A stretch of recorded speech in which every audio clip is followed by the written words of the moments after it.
Україна, ймовірно, готується до обстрілів військових об'єктів на території Росії саме далекобійними ракетами. Директор з розвитку інформаційно-консалтингової компанії Defense Express Валерій Рябих вважає, що удари українських БПЛА по РЛС на території Росії є ознакою того, що сили оборони готуються збільшувати ракетні обстріли Росії. Таку думку він висловив в етері одного з телеканалів. Зараз, процитую, зараз здійснюється підготовчий етап для того, щоб бити по території РФ далекобійними ракетами. Про це свідчать удари сил оборони по системах РЛС в Росії. Якщо українські безпілотники долітають вже на таку велику відстань, то це також вказує і на те, що дуже серйозно відпрацьовуються маршрути. Також цілком ймовірно, що наші безпілотники, долітаючи на таку велику відстань, сканують територію Росії на наявність систем ППО, пояснив Рябих. Експерт зауважив, що удари по території Росії будуть нарощуватися. Цитую: атака на систему РЛС в Орську, яка відбулася сьогодні, могла бути тестовим варіантом обстрілу.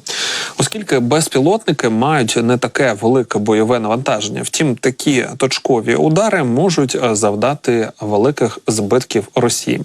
Слід також відзначити, що при появі в Україні далекобійних ракет польотні завдання будуть відпрацьовані. Такі ракети ми можемо отримувати від наших партнерів або в рамках реалізації власної ракетної програми. Тому цілком імовірно, що удари по території Росії будуть нарощуватись не лише за допомогою БПЛА, а й ракет, додав він.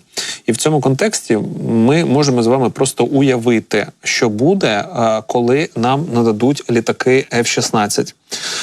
По цій темі також вже багато було сказано, багато новин і щодо отримання, і щодо функціоналу таких літаків, і щодо тактики їх застосування. Ну і звісно, якщо ми бачимо, як летить наш дрон, які він вибирає маршрути, що він оминає, де росіяни можуть збивати ці дрони, де не можуть, де вони їх бачать, де ні, це великий пласт інформації для нас. І не тільки для нас, а для наших військово-повітряних сил, які будуть потім використовувати цю інформацію, аби вправно вражати певну техніку на російській території, аби знати, де можна залітати на російську територію і відпрацьовувати вглиб, де не можна цього робити. Це надважлива інформація, яку не можна просто ігнорувати. І от якщо це до цього всього ще додати дозвіл бити по російській території, а саме нам,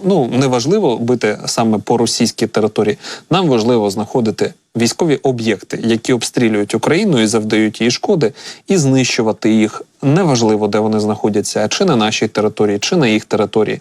Мета у цих об'єктів, вона одна, єдина.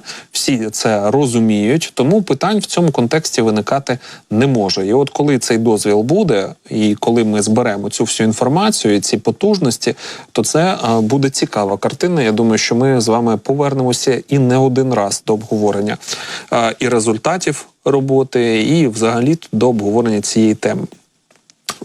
Давайте поговоримо з політологом, якого будемо долучати. Ігор Чаленко з нами на зв'язку. Пане Ігоре, бажаю здоров'я. Вітаю, слава Україні. Героям слава. Давайте поговоримо трошки про наших партнерів, зокрема про Шольца, якого закликали дозволити Україні удари наносити по Росії західним озброєнням. Шольц відкинув заклики дозволити Україні завдавати ударів по військових об'єктах.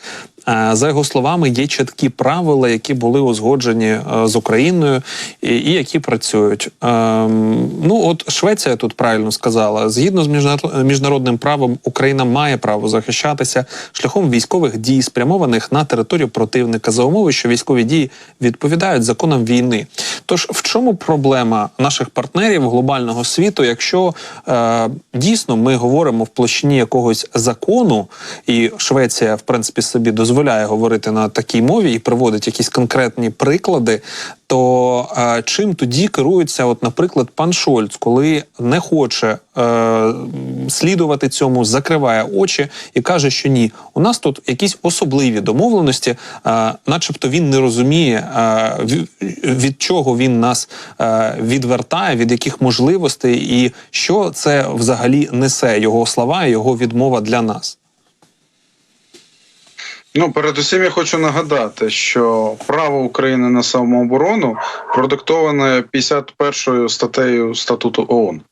Тобто логіка Швеції абсолютно вірна. І нам насправді не треба публічно говорити, що дозвіл умовної країни бити по Російській Федерації. Нам достатньо підтвердження, що Україна може використовувати надану західну зброю згідно з передбаченими міжнародним правом умовами. І цього достатньо. Цього достатньо, тому що на цьому і побудована, власне, світова архітектура безпеки і право держав на самооборону в разі агресії.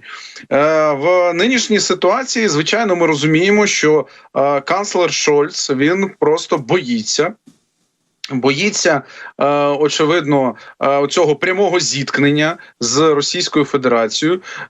Очевидно, його налякали максимально. Це банальний страх.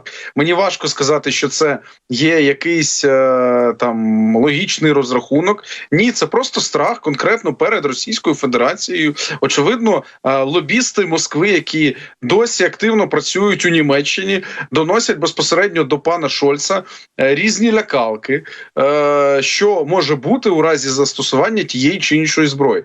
Але водночас я нагадаю, що ті ж самі лякалки звучали, коли вирішувалася доля, наприклад, танків «Леопард». 2, 1 і іншої бронетехніки. Та сама ситуація звучала, коли вирішувалося передання Україні західної зброї, ППО, мається на увазі, тих же самих «Петріот» чи «Айріс-Ті».